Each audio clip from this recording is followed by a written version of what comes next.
뉴스에 시작합니다. 저는 동정민입니다. 윤석열 대통령이 근로시간 개편안 재검토를 지시했습니다.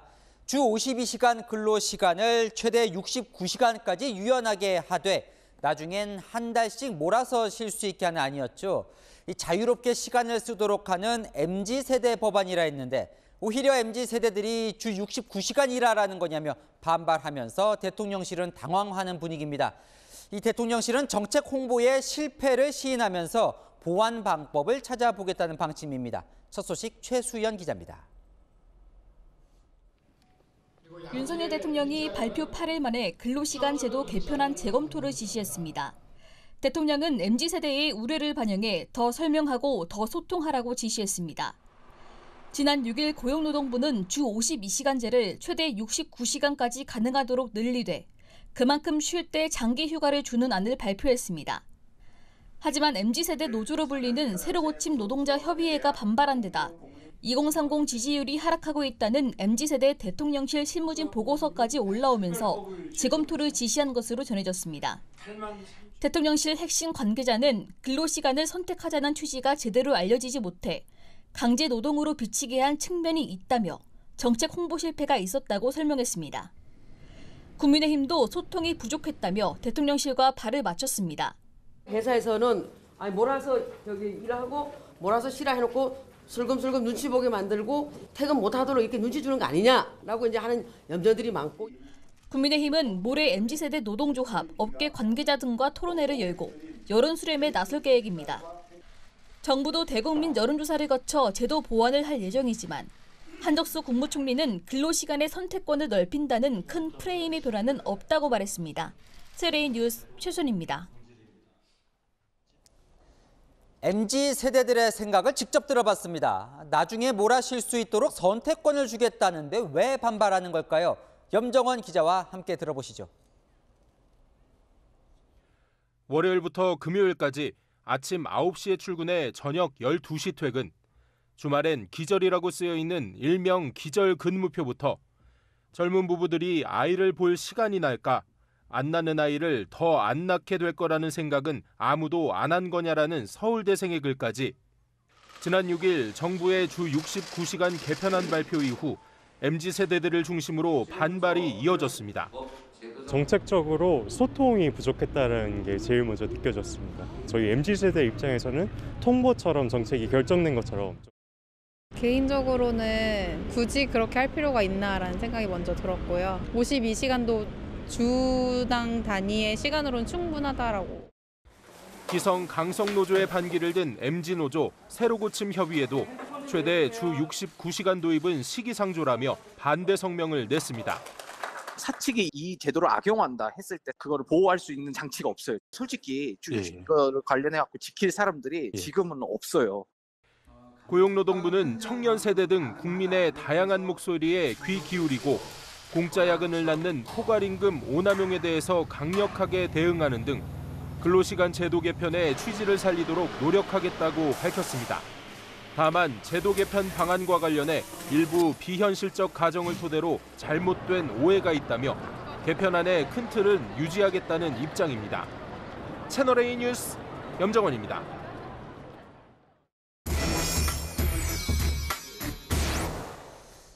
아는 기자, 대통령실 출입하는 노은지 차장 나왔습니다.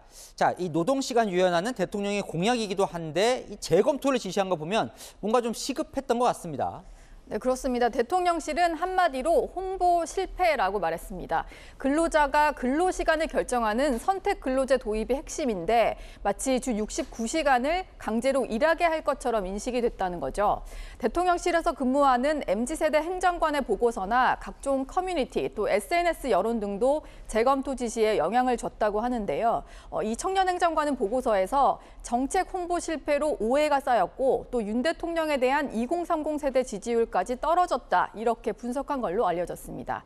대통령실 관계자는 이런 얘기도 했는데요. 강제징용 이슈보다도 주 69시간제에 대한 반발이 더 크다고 봐야 한다 이런 말을 했습니다. 아니 MZ세대 여론이 얼마나 안 좋아졌길래 이런 게 올라왔을까요? 같은 날 발표됐던 근로시간 유연화와 강제징용 해법 발표가 모두 반영된 여론조사 결과인데요. 전체 지지율도 2%포인트로 떨어지긴 했지만 2030 지지율 하락폭이 더 큽니다. 20대는 5%포인트 떨어진 19%, 또 30대는 10%포인트나 떨어진 13%였습니다. 저렇게 보니까 많이 떨어졌네요. 근데 얼핏 생각하면 몰아서 휴가 쓰면 좋을 것 같기도 한데 시청자분께서는 그걸 허락해주는 사장이 얼마나 있겠나 이런 의견이 올라왔어요. 그러니까 현실 모르는 소리다 이런 반응이네요. 네, 그렇습니다. 현장에서 제대로 지켜지기만 하면 휴가를 몰아서 쓰는 게 좋겠죠. 이정식 고용노동부 장관도 자기 권리를 잘 챙기는 MZ세대의 특성상 제도가 잘 정착될 거다 이렇게 기대를 했었습니다. 요새 MZ세대들은 뭐 부회장 나와라, 회장 나와라, 뭐 성과급이 무슨 근거로 이렇게 됐냐라고 해서 권리의식이 굉장히 뛰어나다. 과거에 이제 우리 같은 나이 많은 기성세대들하고는 달리.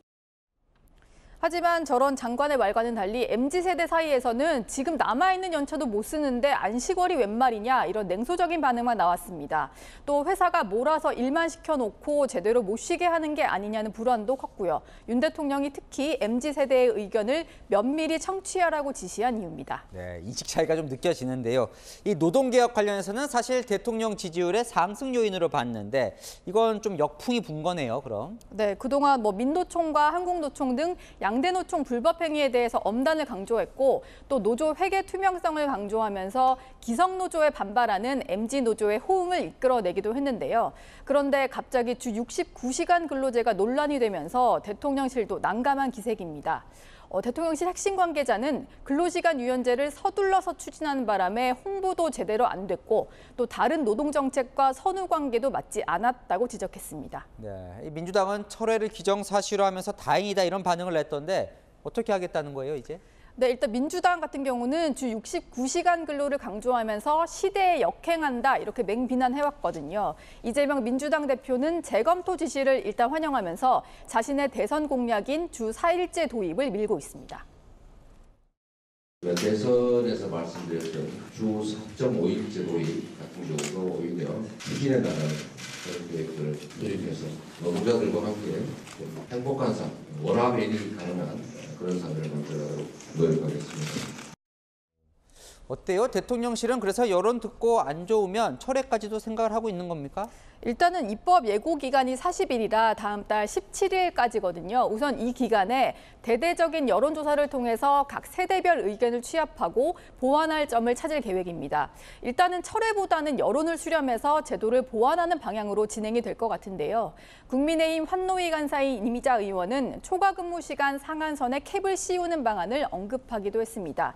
일단 MZ 노조와 만난다고 하니까 여기서 일부 보완책이 나올 것 같습니다. 네, 좋은 방안이 나오면 좋겠네요. 아는 기자 노은지 차장이었습니다.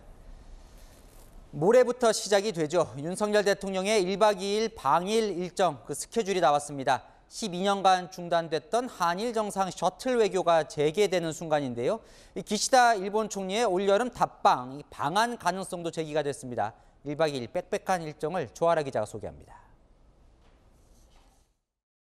대통령실이 오는 16일 윤석열 대통령의 일본 방문을 앞두고 한일 정상 간 셔틀 외교 복원을 공식화했습니다. 12년간 중단되었던 양자 정상 방문이 재개되는 것으로서 윤석열 정부 취임 이후 역점을 두고 추진한 한일 관계 개선의 중요한 이정표가 될 것입니다.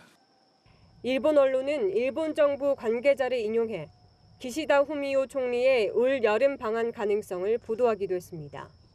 기시다 총리가 방한할 경우 2011년 노다 요시히코 총리 방한 이후 12년 만입니다. 대통령실은 구체적인 윤석열 대통령 방일 일정도 발표했습니다. 윤 대통령은 방일 첫날인 16일 동포 오찬 간담회에 이어 기시다 후미오 일본 총리와 정상회담을 합니다. 공식 만찬 이후 자리를 옮겨 2차 저녁 자리도 갖습니다. 다음 날인 17일에는 양국 경제계 인사들이 만나 협력을 당부하고 양국 대학생을 대상으로 강연회도 합니다. 정상회담에서는 강제징용 해법에 대한 후속 조치로 일본의 한국에 대한 수출 규제 해제와 군사정보 보호협정 지소미아 정상화 문제 등이 논의될 예정입니다. 일본이 한국에 대한 수출 규제를 풀면 우리가 지소미아 정상화로 답하는 방안이 조율 중입니다. 이재용 삼성전자 회장, 최태원 SK그룹 회장 등도 윤 대통령과 함께 일본을 방문해 일본 경제인과 만날 계획입니다. 대통령실 고위 관계자는 한일 관계 개선을 계기로 한미일 안보 협력이 보다 강화될 것이고 협력의 깊이와 넓이가 더 커질 것으로 기대한다고 말했습니다. 일본 피고 기업이 한일 청년들을 지원하는 미래청년기금에 돈을 내는 방식 등을 두고는 한일 정부가 막판까지 협상 중인 것으로 알려졌습니다. 채널A 뉴스 조아라입니다. 모레 한일 정상의 2차 만찬 장소를 일본 외신이 소개해 화제입니다. 윤석열 대통령의 취향을 반영했다는 일본 도쿄 긴자 골목에 128년 된 오므라이스 원조집. 도쿄 김민지 특파원이 미리 그 식당에 가봤습니다. 빨간 벽돌 건물, 문 닫힌 식당 앞에 시민들이 아쉬운 듯 서 있습니다. 도쿄에서 128년 된 경양식 원조집으로 오므라이스를 처음 만든 곳입니다. 일본 언론들은 오므라이스를 좋아하는 윤석열 대통령의 취향을 감안해 2차 만찬 장소로 거론되고 있다고 전했습니다. 긴자 고급 쇼핑거리 인근에 위치한 경양식집입니다. 예약도 안 되는 유명 맛집으로 평소 점심시간이면 긴 줄이 늘어서지만 어제와 오늘 내부 수리로 임시 휴업 중입니다. これも最高ですね。そんなに広くないと思うんですよね。でも大変落ち着いた店でリラックスできると思いますよ。レトロな感じで、なんか昔の日本。オムライスやっぱ有名なので、来たらみんな食べたいのはいつも行列です。 한국 관광객들도 찾는 맛집으로 현지 보도를 접하고 찾아온 한국인들도 있었습니다. 대표 메뉴인 원조 오므라이스 가격이 25,000원 정도로 비싼 편입니다. 경양식집이 있는 건물 1, 2층에는 각각 테이블 4, 5개씩 소박하게 배치돼 일본 특유 노포 분위기가 느껴집니다. 좁은 장소에서 양국 정상이 친밀감을 높이는 기회가 될 것으로 보입니다. 앞서 2019년 일본을 찾은 당시 트럼프 미국 대통령은 아베 총리와 도쿄의 대표 번화가인 롭pongi의 이자카야에서 만찬으로 밀착했습니다. 경양식집 단골 손님이었다는 일본인들은 윤 대통령 방문 소식을 반겼습니다. 아주 기뻐요. いい感じに流れたじゃないですか。ね、いいと思います。うちの娘もね、今ね、韓国語の勉強して、今度試験があるって言ってたよ。 주변 경호 등을 고려해 2차 만찬 장소가 최종 확정될 예정입니다. 도쿄에서 채널A 뉴스 김민지입니다. 더불어민주당이 그동안 대기업 특혜라며 반대했던 이 반도체 특별법에 대해 찬성으로 돌아섰습니다. 오히려 미래차, 수소 산업까지 세제 혜택을 더 주자고 나섰습니다. 입장이 왜 달라진 건지 윤수민 기자가 취재했습니다. 더불어민주당이 반도체뿐 아니라 전기차, 자율주행 등 미래차와 수소에너지 산업도 세제 혜택을 확대하는 방안을 추진합니다. 일단 정부의 현재 원안을 수용하고 여기에 추가하여 재생에너지와 그린 수소 또 미래차 분야도 추가해서 앞서 정부는 반도체로 대표되는 국가전략기술의 투자세 공제를 대기업과 중견기업은 8%에서 15%로, 중소기업은 16%에서 25%로 확대하는 법안을 제출한 바 있습니다. 당초 민주당은 대기업 특혜라며 정부안에 부정적이었지만 지난주 이재명 대표가 반도체 대응 긴급간담회를 한 이후 기류가 달라졌습니다. 국가 전략기술에 대한 세제 혜택을 첨단 모빌리티와 바이오, AI, 수소 등으로 확대하는 문제도 적극 검토할 때가 됐습니다. 이 대표는 9일 SNS에 협력할 건 협력하겠다는 글도 남겼습니다. 민주당 관계자는 이 대표도 민생 분야는 협력 의사를 밝힌 데다 국내 첨단 산업 육성은 세계적인 추세인 만큼 민주당이 더 앞장설 것이라고 밝혔습니다. 단순히 부재 감사라든지 이런 프레임으로 저희들은 바라보고 있지 않고요. 이건 말 그대로 국가의 전략산업에 대한 어떤 육성과 지원이라는 측면에서 민주당이 추가로 지원하려는 미래차 수소에너지 산업의 경우 문재인 정부 국정과제였던 탄소 중립 정책 계승의 의미도 있다는 판단입니다. 민주당은 법 개정안을 추가로 발의할 예정인데 여야 합의가 될 경우 오는 30일 본회의에서 처리할 예정입니다. 채널A 뉴스 윤수민입니다. 이재명 민주당 대표가 경기지사 시절 비서실장의 사망과 관련해 오늘 처음으로 입장을 냈습니다. 안타깝고 죄송하다. 강성 지지자들을 향해 이 비명계 공격 자제도 요청했는데 같은 시각 비명계는 별도 모임을 가졌습니다. 유준 기자입니다. 이재명 민주당 대표가 당원과의 실시간 방송 중 경기지사 시절 초대 비서실장의 극단적 선택에 대해 처음 입장을 밝혔습니다.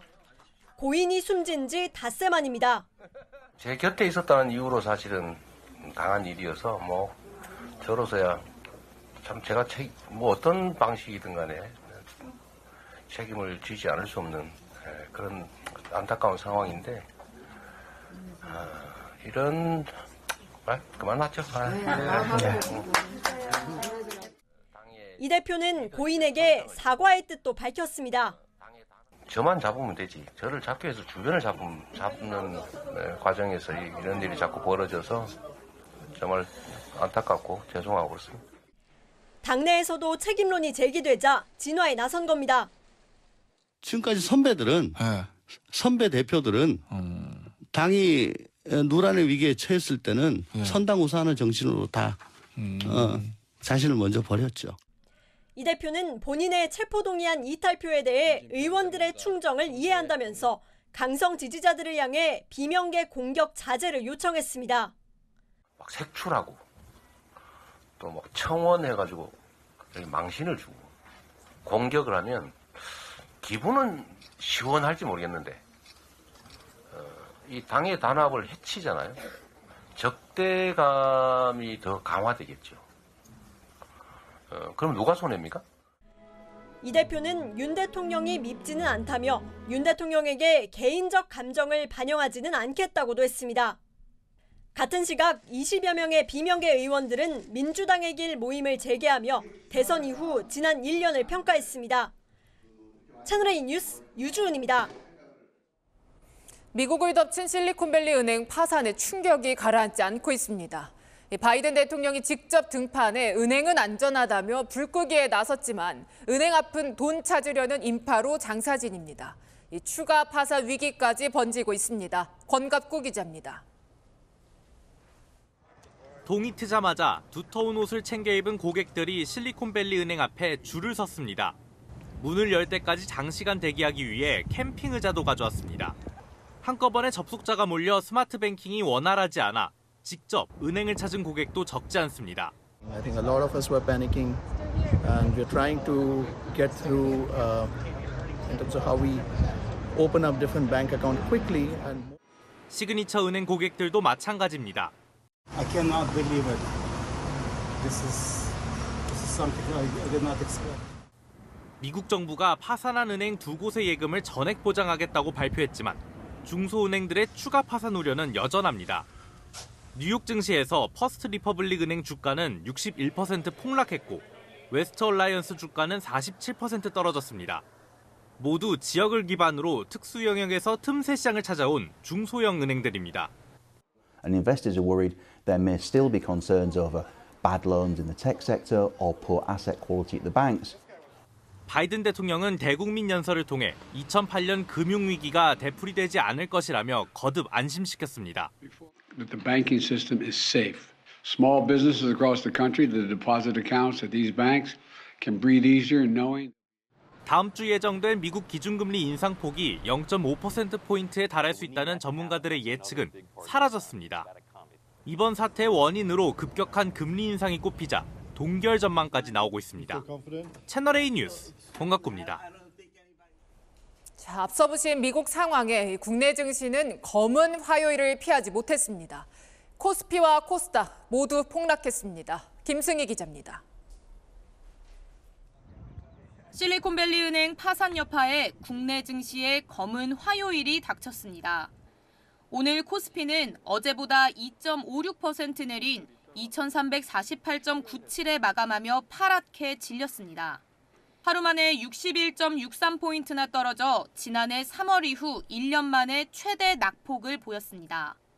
특히 은행주는 하나금융지주가 3.86% 내렸고 KB, 우리, 신한이 2에서 3%대 하락했습니다. 중소벤처기업들이 상장된 코스닥은 3.91%나 폭락했습니다. 미국 중소형 은행들의 부실이 드러나며 경기 침체 우려가 본격화한 데다 어제 유럽 증시마저 급락한 탓입니다. 어제 독일 증시는 3.04% 하락했고 프랑스와 영국도 각각 2.9%, 2.58% 떨어졌습니다. 불안 심리에 외국인 투자자들은 국내 증시에서 하루 만에 8,500억 원 넘게 내던졌습니다. 원달러 환율도 9.3원 급등해 1,311.1원에 마감했습니다. 오늘 밤 미국 소비자 물가지수 발표를 앞두고 경계심마저 커진 상황. 실리콘밸리 은행의 특급이 얼마나 될지 이런 부분들이 여전히 아직까지는 불확실성이 있기 때문에 그런 부분들이 제거되고 안정화되지 않는 이상은 당분간은 여러 가지 변동 부분들이 클 수 있을 것이다. 우리 정부는 오늘 오전 비상회의를 열고 필요시 시장 안정 조치에 들어가겠다고 밝혔습니다. 국내 대형 은행들은 수익 구조가 안정적이고 인터넷 은행은 1인당 평균 예금액이 200만 원 수준으로 낮아 뱅크런 가능성은 낮습니다. 하지만 부동산 프로젝트 파이낸싱에 자산이 크게 치우친 국내 중소형 저축은행을 중심으로 부실이 터져나올 수 있다는 우려가 나옵니다. 채널A 뉴스 김승희입니다.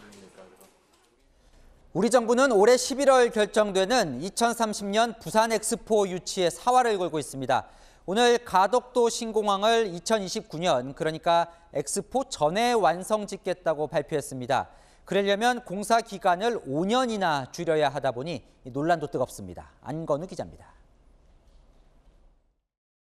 가덕도 신공항 개항이 당초 계획했던 2035년에서 2029년 12월로 5년가량 앞당겨집니다. 2030 부산 세계 박람회 개최 이전에 가덕도 신공항을 안전하게 개항하는 것은 매우 도전적인 과제로서 특단의 조치가 필요합니다. 공항 배치도 바꿨습니다. 지난해 사전 타당성 검토 당시 최저간이었던 완전 해상 매립 방식 대신 육지와 해상에 걸쳐 여객터미널과 활주로를 짓기로 계획을 수정했습니다. 이 경우 매립량이 줄어 공사 기간을 2년 줄일 수 있다는 겁니다. 토지 보상과 부지 조성 공사가 한 번에 이루어지면 추가로 3년이 단축돼 공사 기간이 기존 계획인 10년보다 5년 줄게 됩니다. 국토교통부는 사업비를 기존과 같은 13조 7천억 원으로 책정하고 연말까지 기본 계획을 고시해 내년 12월 첫 삽을 뜰 예정입니다. 하지만 이번 기본 계획안은 지난해 사전 타당성 검토에서 안전 문제로 최저간에서 밀렸던 계획.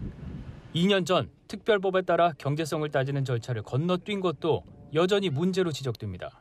가덕도 신공항이 선례로 되어서 지역 허브 공항이라든지 거점 공항들이 이제는 그냥 예타 면제가 마치 매뉴얼처럼 돼버리겠습니다.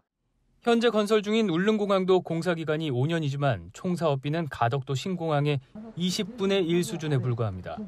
5년 만에 초고속 공항 개항이 우리 정부로선 큰 도전 과제로 남았습니다. 채널A 뉴스 안건우입니다. 정부는 노조에 회계장부 비치 여부를 보고하라고 지시했죠. 어제가 2차 마감일이었습니다. 지난달 1차 마감 땐 37%였는데 73%까지 이번에 올랐습니다. 현장 조사, 과태료 등 정부의 무관용 원칙이 통한 걸까요? 서주희 기자가 보도합니다. 회계장부 비치 보전 결과를 제출하지 않은 노조에 대해 무관용 원칙으로 엄정 대응할 계획입니다. 어제까지 시한이던 회계장부 비치 여부 보고 2차 마감에 조합원 1,000명 이상의 대상 노조 중 73%가 응답했습니다. 한국노총 소속 노조는 81%, 양대노총에 소속되지 않은 노조도 82% 제출했습니다.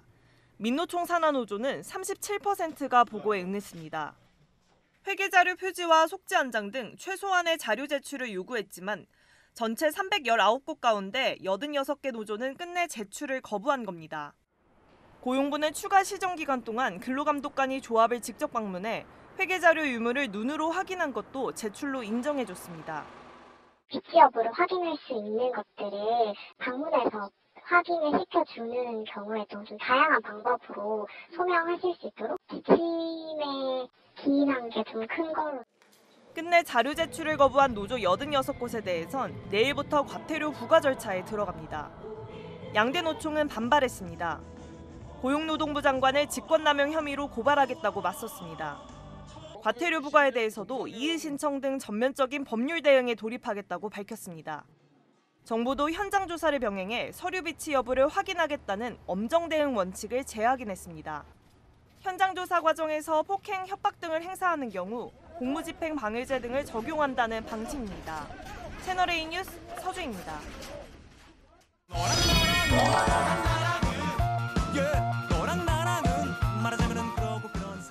여랑야랑 정치부 김민지 기자와 함께하겠습니다. 첫 번째 주제 보겠습니다. 대통령과 김기현 대표, 우리는 한 팀일까요? 아니요. 짝꿍처럼 손발이 척척 맞는 모습입니다. 어제 국민의힘 신임 지도부가 대통령과 저녁 식사를 했죠. 비공개 자리에서 대통령이 말한 내용이 전해졌습니다.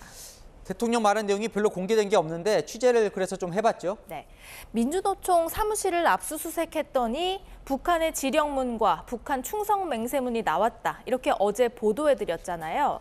윤 대통령은 여기에 대해서 좌우 문제도 보수 진보의 문제도 아닌 국익을 해치는 행위라면서 민노총을 강하게 비판했다고 합니다.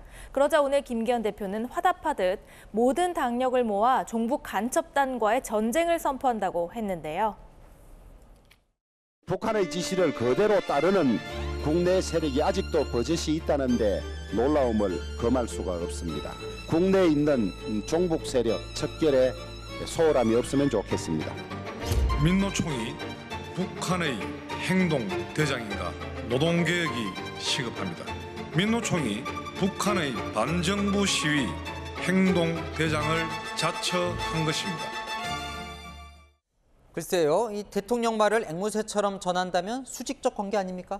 그런데 그 반대 경우도 있었다고 합니다. 어제 국민의힘 지도부가요, 함께 일해보고 도저히 안 되겠다 싶은 장관이 있으면 말씀드리겠다. 당에 협조하지 않는 장관은 평가가 필요하지 않느냐고 건의를 했더니 대통령은 당에서 장관 업무 평가를 해주고 좋은 사람이 있으면 적극 추천도 해달라고 화답했다고 합니다.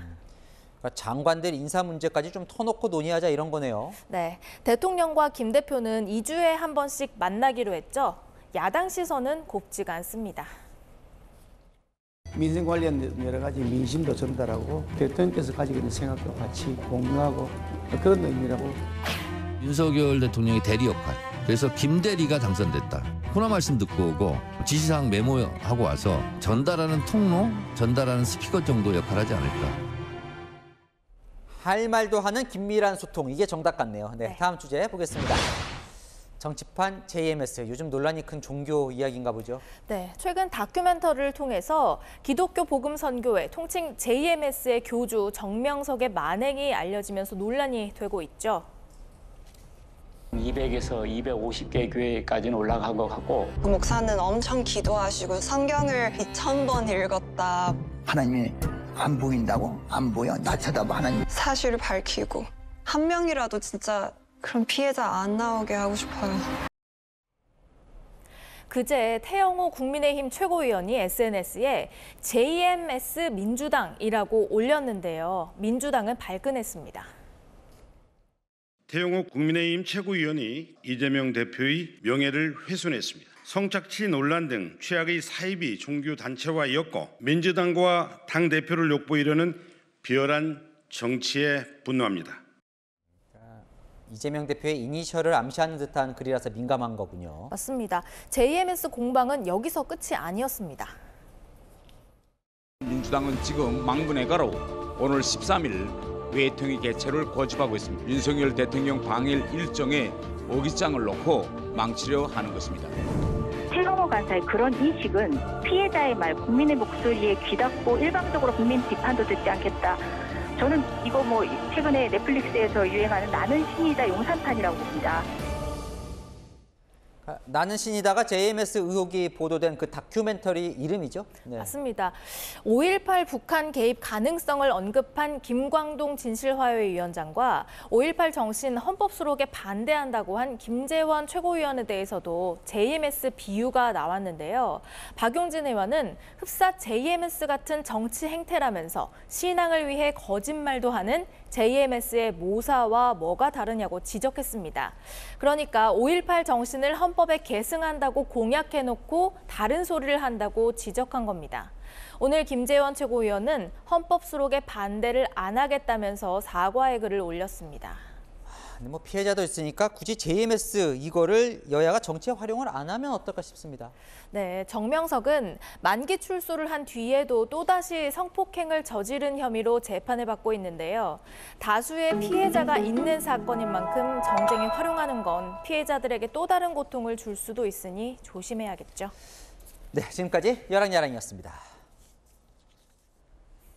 네, 사건 사고 소식입니다. 이 퇴근길 정류장에서 버스를 잡으려고 급하게 뛰어가던 남성이 숨졌습니다. 중심을 잃고 찻길 쪽으로 넘어지면서 바퀴에 다리가 끼었습니다. 남영주 기자입니다. 길 건너 정류장에 녹색 버스가 멈춰 있습니다. 버스는 그대로 출발했는데 곧이어 행인들이 멈춰서고 오토바이 운전자도 가던 길을 멈추고 버스 정류장을 쳐다봅니다. 50대 남성이 버스 뒷바퀴에 다리가 끼는 사고가 발생한 건 어제 오후 4시 10분쯤. 버스 입구 옆에 남자분이 쓰러져 있고 119도 와 있고 주변 사람들이 그냥 조용히 지켜보기만 했기 때문에 남성은 병원으로 급히 옮겨졌지만 숨졌습니다. 사고가 난 버스 정류장입니다. 남성은 버스를 잡으려고 달려가다 이곳에서 중심을 잃고 넘어졌습니다. 문 닫고 출발하는데 뒤늦게 오셔서 손으로 차에다 대려고 그러다가 보도블록 밑으로 다리가 꼬여서 넘어지신 거예요. 안타깝죠. 기사는 이제 전면하고 나갔다 왼쪽에 오는 차들을 보고 출발을 하기 때문에 못 보죠. 사고 블랙박스를 분석하고 있는 경찰은 기사를 불러 정확한 사고 경위를 조사하고 있습니다. 지금도 버스 정류장 곳곳에선 아찔한 상황이 벌어지고 있습니다. 중앙차로 버스를 타기 위해 횡단보도를 위태롭게 건너기도 하고 출발하는 버스를 잡으려고 쫓아가기도 합니다. 버스는 워낙 이제 차체가 길고 크기 때문에 사각지대가 많이 노출되어 있거든요. 승객분들도 버스 바퀴가 굴러가는 순간은 억지로 타려고 하다 보면 계속 이런 사고가 반복될 수밖에 없기 때문에. 붐비는 정류장에서 출퇴근길 버스를 무리하게 타려다 손이나 발, 옷이 끼는 사고가 발생하지 않도록 각별한 주의가 필요합니다. 채널A 뉴스 남영주입니다.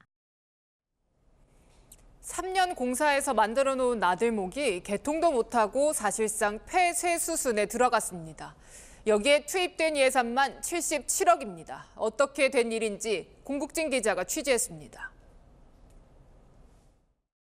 편도 3차선 도로 왼쪽 끝에 차량들이 빠져나가는 나들목이 놓였습니다. 광주시가 77억 원 예산을 들여 지난 2021년 10월 완공했습니다. 광주 제2순환도로에서 빠져나오는 지산 나들목인데요. 공사를 모두 마쳤는데도 1년 5개월째 차량 통행을 막고 있습니다. 진입로를 1차로보다 좌측으로 설계한 형태가 운전자 안전을 위협할 거란 우려 때문입니다.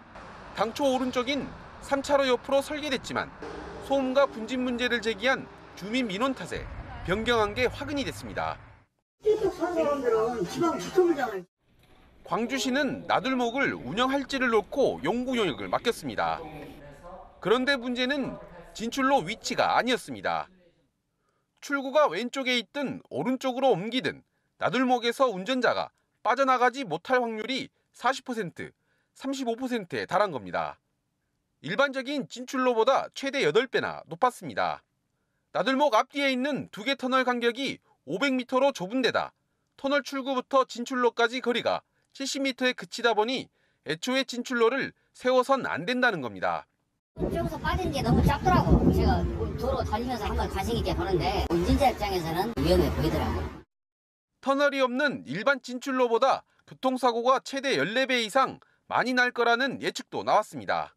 터널에서 보통 한 200m는 되지 않겠어요. 터널 때문에 가려서 눈으로 확인을 했을 때는 IC하고 거리가 너무 짧은 거예요.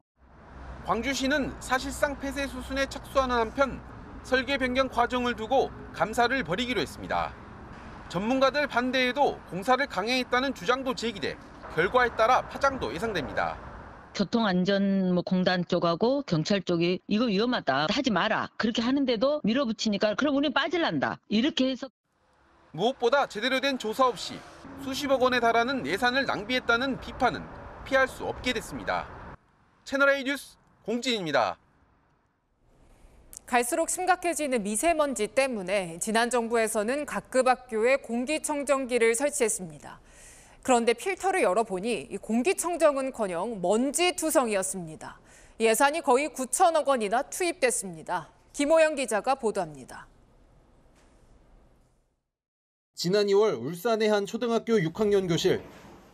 공기청정기 커버를 빼자 뿌연 필터가 보입니다.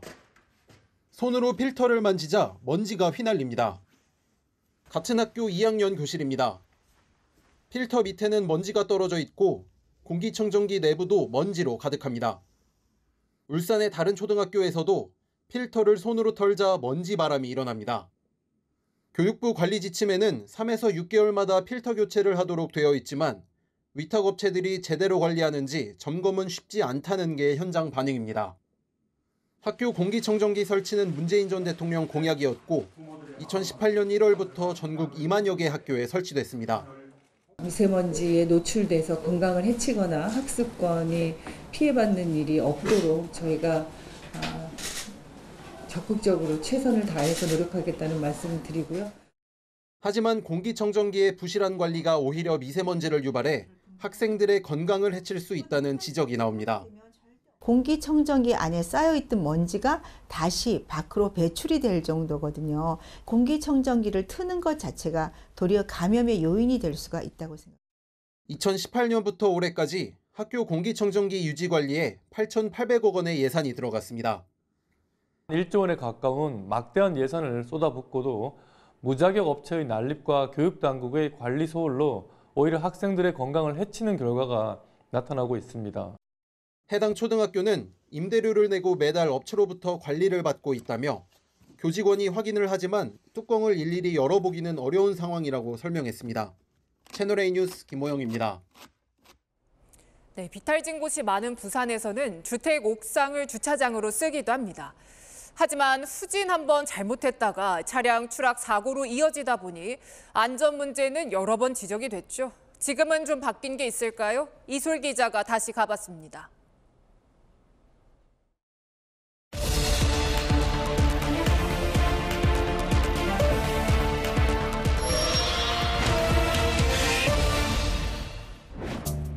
택시 한 대가 주택 옥상 난간에 아슬아슬하게 걸쳐 있습니다. 지난 2017년 11월 부산 서구의 옥상 주차장에서 택시가 난간을 들이받고 아랫집 마당으로 추락했습니다. 뒤로 빠꾸 하다가 자기도 모르고 가속 페달 밟았는지 뒤로 거의 떨어지려 하는 찰나에 이제 차 서 있었지. 5년이 지난 지금 사고가 난 현장을 다시 찾아가 봤습니다. 여전히 주차장으로 쓰이고 있는 주택 옥상. 안전장치는 철제 울타리가 전부입니다. 자동차가 뒤로 구르는 것을 막아주는 고인목도 없습니다. 10cm 보는 걸 쌌었다 이다 저 집은.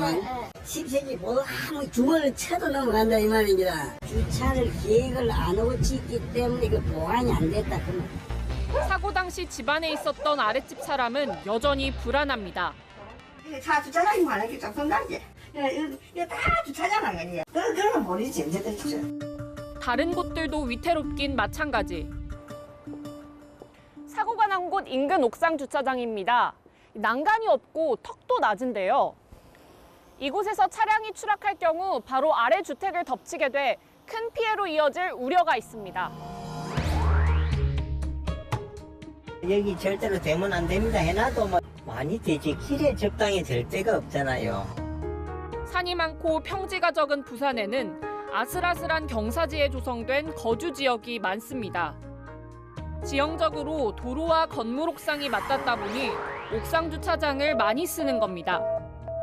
삼복도로 아래쪽에 있는 단독주택들은 도로하고 높이가 그렇게 차이가 안 나는 집들이 많거든요. 도로하고 그 옥상하고 서로 연결해가지고 주차 공간으로 활용하는. 지난 8일에도 아파트 상가 옥상 주차장에서 50대 여성이 운전하던 차량이 추락해 2명이 다쳤습니다. 후진을 하던 중 가속 페달을 잘못 밟은 걸로 조사됐습니다. 사고가 난 곳은 도로로 이어진 아파트 지상 주차장입니다. 산을 깎은 자리에 아파트를 짓다 보니 아래에서 보면 옥상 주차장이 되는 겁니다. 노후주택의 경우 붕괴 위험도 있습니다. 옥상층은 주차장 설계가 안 됐다면 주차장으로 사용하면 굉장히 큰 하중이 있기 때문에 옥상층이 침하될 수 있고 붕괴될 수도 있어요. 이미 벽면 곳곳이 쩍쩍 갈라져 물이 새는 곳도 적지 않습니다. 우리도 예전에는 주차했는데 지금은 안 하잖아요. 왜 그러냐면 이제 뭐 비가 새고 이게 바닥이 차가 약한 게. 주차 공간이 워낙 부족한 데다 쏠쏠한 수입원이다 보니 주민들은 옥상 주차장을 포기할 수 없습니다. 집집마다 또 가격도 다 달라요. 한 달에 7만 원 받는 데도 있고 8만 원 받는 데도 있고. 관할지자체는 민간 주차장에 안전장치를 강요할 수 없다는 입장입니다. 상존하는 추락 위험에도 옥상 주차장은 관리 사각지대에 놓여 있습니다. 다시 간다, 이솔입니다. 네, 한국타이어 대전공장 화재가 공장 이전 논란으로 확산되고 있습니다.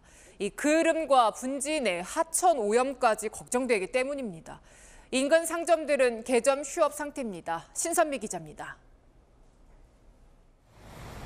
공장 화재 사흘 만에 문을 연 주변 상가. 바닥에 물을 뿌리자 금세 검게 변합니다. 화재 현장에서 날아온 분진입니다. 팔아야 할 옷이며 상품이 온통 잿가루를 뒤집었어 사실상 개점 휴업 상태입니다. 지금 창틀이랑 살짝 이렇게 훔친 거예요, 그냥. 분진가루 천지에 지금 검은색 타이어 뭐라 해야 되나? 잿가루 같은 거? 그것도 다 얹어 있고. 공장 맞은편 아파트도 피해가 큽니다. 창문을 꼭꼭 닫고 집 바닥을 닦아도 반려견 발이 새까매질 정도로 분진이 묻어나옵니다. 건강에 영향이 있는 것 아닌가 걱정이 태산입니다. 너무 머리가 띵하더라고. 몇 시간 있었더니. 그래가지고 나는 원래 도망갔죠. 근데도 오늘까지 영향이 있네. 인근 하천도 비상입니다. 불을 끄느라 쓴 엄청난 물이 타고 남은 타이어와 건물 잔해와 섞여 밖으로 넘치고 있습니다. 방제 펜스가 설치돼 있지만 이렇게 검은재가 섞인 폐수는 이미 상당량 하천으로 유입됐습니다.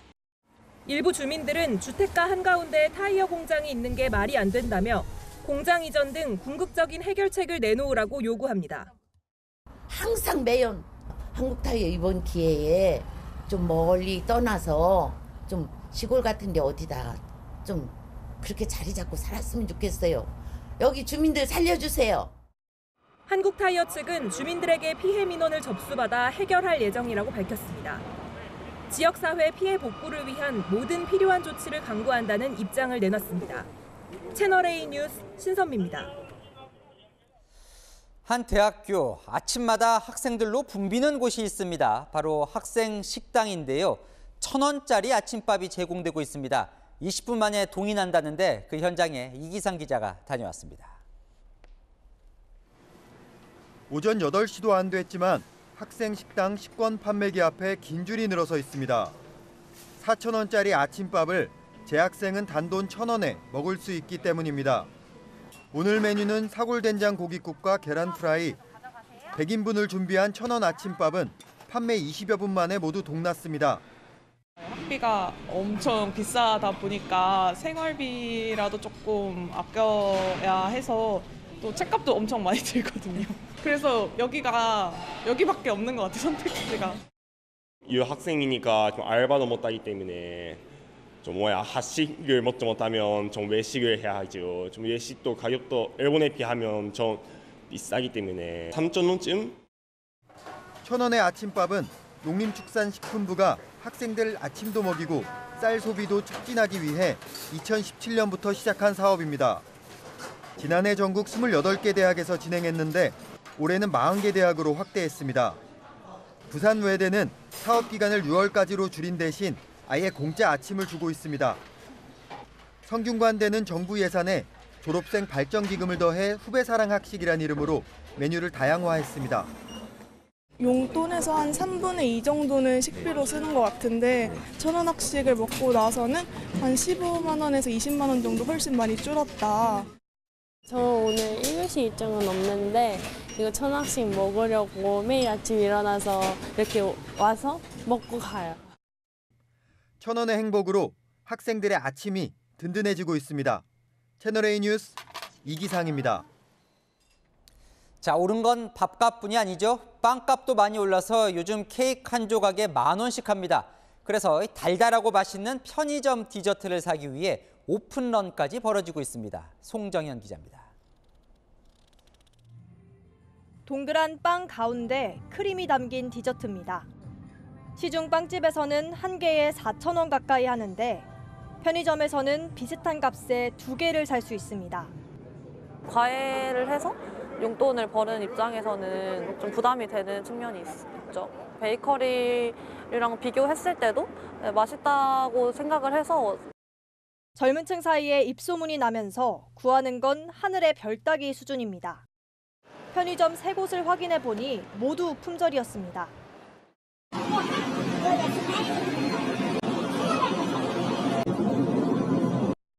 어플 활용해서 미리 사전에 예약하시고 하루에 3개 정도 입고되는데 거의 입고되면 30분 정도 안에 다 판매될 정도로 인기가 많습니다. 크림이 잔뜩 들어간 다른 편의점 빵은 사재기를 할 정도입니다. 제가 그 초코빵을 좋아해가지고 인기가 많다 보니까 편의점을 한 3-4군데 정도 이제 돌아다녀서 이제 있는 만큼 사서. 밀가루, 식용유 가격이 1년 전보다 각각 20% 넘게 오르면서 케이크 한 조각에 10,000원이 훌쩍 넘는 빵플레이션이 벌어지자 가성비 디저트가 인기를 끄는 겁니다. 디저트가 오히려 그 식사보다 비싸고 소비자들이 SNS나 뭐 정보 탐색이 유리하다 보니까 가까운 곳에 흔히 보이는 편의점에서 가격도 싼데 맛도 괜찮다 보면 구매를 더 하게 되고. 고물가 시대 편의점들이 소비자들의 얇은 지갑 사정을 고려해 가성비 제품 출시에 열을 올리고 있습니다. 채널A 뉴스 송정현입니다. 올해 가장 빨리 100만 관객을 돌파한 영화, 그리고 올해 개봉작 가운데 가장 많은 관람객을 모은 영화, 전부 일본 애니메이션입니다. 왜 그런 건지 권솔 기자가 취재했습니다. 서울의 한 카페입니다. 입구부터 최근 개봉한 일본 애니메이션의 벽보와 물품으로 가득합니다. 매장엔 좌석이 부족할 정도입니다. 엽서, 소설 등 관련 물품은 일부 품절됐습니다. 클리어 파일, 네. 그다음에 이거 포스터 네. 6종이거든요. 지금 포스터들 1000피스 있고 500피스 있는데, 그다음에 이거는 소설판인데 스페셜 에디션 해가지고. 특이한 점은 영화 개봉 전부터 이 카페가 입소문을 탔다는 겁니다. 너 이거 봤어 하면서 이렇게 정보 공유도 하고 하는 게 되게 좋은 것 같아요. 국내 많은 팬을 보유한 신카이 마코토 감독의 신작 스즈메의 문단속은 어제 개봉 엿새 만에 100만 관객을 돌파했습니다. 올해 개봉한 영화 중 가장 빠른 속도입니다. 영화의 소재는 동일본 대지진.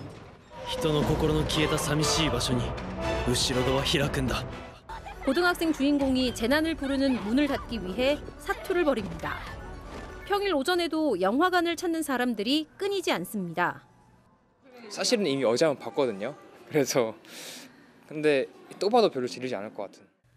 또 다른 일본 애니메이션 슬램덩크는 지난 주말 400만 관객을 돌파했습니다. 올해 개봉 영화 최다 관객입니다.